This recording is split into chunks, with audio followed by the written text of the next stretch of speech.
Kemudian yang terjadi adalah pemerataan kemiskinan. Nah, kita saudara-saudara sekalian, Partai Kebangkitan Nusantara, kader-kadernya, pengurus-pengurusnya harus mencegah agar Indonesia tidak terjerembab ke dalam lubang involusi demokrasi. Kita harus berjuang keras agar Indonesia yang sejak tahun 98 melakukan reformasi terus maju berkembang, dan yang terbangun adalah demokrasi yang produktif, demokrasi yang berfungsi dengan baik, demokrasi yang fungsional, demokrasi yang berjalan secara substantif, bukan demokrasi sampul, bukan demokrasi hanya kemasan, tetapi demokrasi yang sampulnya dan isinya betul-betul praktek-praktek demokrasi yang mendorong harkat dan martabat rakyat, bukan hanya politik, tetapi juga sosial dan ekonomi. Itu pertanyaan dasar sekarang. Bagaimana cara kita berkomunikasi dengan rakyat terhadap itu? Tentu dengan bahasa rakyat. Dengan bahasa yang mudah dimengerti oleh rakyat di masing-masing daerah. Kalau pemilu nanti, wilayah pertandingannya bernama dapil, daerah pemilihan. Dapil nasional, dapil provinsi, dapil kabupaten kota. Karena saudara-saudara sekalian adalah caleg-caleg yang tangguh. Saya yang belum boleh nyalek. Nanti karena ada putusan yang saya belum boleh nyalek, putusan yang sungguh-sungguh zalim, putusan yang sungguh-sungguh tidak berdasar, tetapi tidak apa-apa, itu sudah menjadi bagian dari perjalanan saya, dan saudara-saudara sekalian sudah tahu persis tentang itu, dan ini juga harus menjadi bagian dari perjuangan kita. Saya hanya ingin mengatakan, suatu hari Partai Kebangkitan Nusantara dipercaya menjadi pemimpin negeri ini, maka pemimpin yang dihasilkan oleh Partai Kebangkitan Nusantara harus menjauhi sikap dan sifat yang zalim. Tidak boleh menggunakan dan memperalat kekuasaannya dan kewenangannya untuk mencelakai pihak lain, untuk menindas pihak lain, untuk menyingkirkan pihak lain, untuk mempersekusi pihak lain. Karena fungsi kekuasaan bukan itu.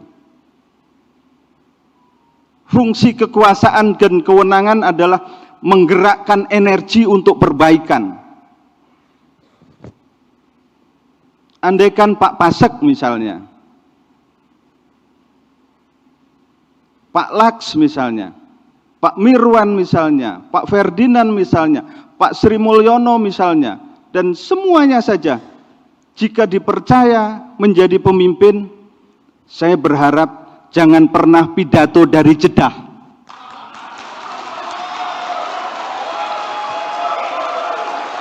Misalnya, karena itu bukan pidato, itu ekspresi kezaliman.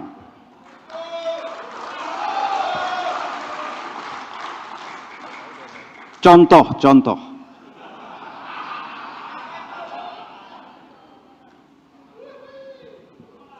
Jadi pemimpin harus setia pada tugasnya. Kompetisi, karena pemimpin itu adalah produk dari kompetisi, biasa kompetisi itu. Kalah, menang, biasa. Tarung keras, bahkan kasar, boleh.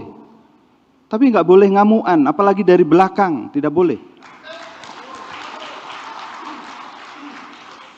Harus fair, jujur, kesatria.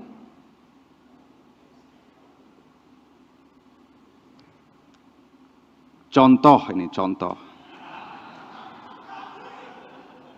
Misalnya ini contoh yang level sederhana, musda misalnya, musda ya. Misal, ya kan? Kemudian pertandingannya keras, kemudian ada yang kalah. Yang kalah ya hormati, memang kalah. Kalau mau tanding 5 tahun lagi, musda yang akan datang lagi. Jangan misalnya bisik-bisik kepada aparat hukum di daerah, tolong dong itu misalnya. Misalnya.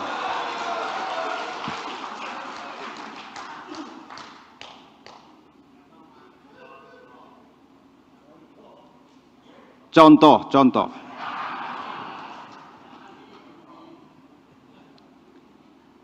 Karena kita ingin membangun tradisi yang baik. Tradisi politik, tradisi hukum, tradisi pergaulan sosial yang baik. Pergaulan sosial yang baik itu akan menjadi perekat di dalam kemajemukan kita. Kalau tradisi sosialnya tidak baik, jangan harapkan Indonesia yang majemuk itu akan terekat terjahit dengan baik. Kalaupun terekat terjahit itu hanya tipis-tipis di atas saja, tetapi di bawah itu seperti bara api dan sewaktu-waktu bisa meledak, bisa membakar keadaan. Itu yang tidak boleh terjadi. Nah, tugas kita Partai Kebangkitan Nusantara dengan seluruh kadernya adalah menjaga, merawat keindonesiaan itu, kenusantaraan itu dengan semangat seperti yang tadi saya sampaikan.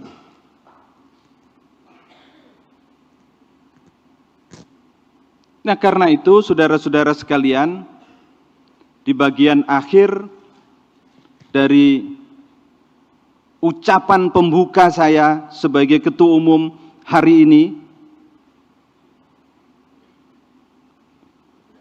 saya ingin menyampaikan pada saudara-saudara sekalian bahwa politik yang tertinggi itu adalah kemakmuran rakyat.